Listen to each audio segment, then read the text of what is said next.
হ্যাঁ, কি অবস্থা বাবা, কেমন আছো? আঙ্কেল একটু একটা কাম করেন না, আমার বাসায় একটু যাইতে পারবেন? একটু আমার আব্বু আম্মুকে একটু বুঝে বলতে পারবেন? কি সমস্যা? আমি আঙ্কেল একটা অন্যায় করে ফেলছি যে আমার থেকে কিছু টাকা দরকার। আমি ওইদিকে আপনার দেনবাজার মোড়ে যেটা ব্যাংক আছে সেটা আমরা ডাকাতি করে ফেলছি। তো কি আমরা 7-8 জন মিলে ডাকাতি করছি। তো এগুলো কোনো কথা? তোমার ফ্যামিলিতে সোসারটা আছে কেউ? এগুলো একটা কাজ করলা তুমি?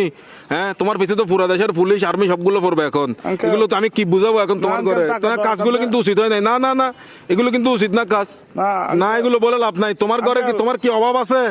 হ্যাঁ, তোমার কিসের অভাব? তুমি আঙ্কেল, চুরি করছো? টাকা বেশি দরকার যে একটু ওই জন্য। কি একবার একদম এমন কি দরকার তোমার? একদম তুমি তো, তোমাদের ঘরে তো সবকিছু আছে। আঙ্কেল আমার বন্ধুরা মালয়েশিয়া যাচ্ছে যে, আমি কেমনে যাবো? আমাকে বাসা থেকে টাকা দিবে না যে? এইজন্য। এগুলো কিন্তু উচিত না, উচিত না। চুরি চামারি ডাকাতি টাকাতি একটুখানি ছেলে আচ্ছা, ডাকাতি uncle, করে ফেলছো, কত বড় সাহস! আঙ্কেল একটু বাসায় বলে দিয়েন, একটু বুঝে বলিয়েন আঙ্কেল, আমি সেভ আসিনি।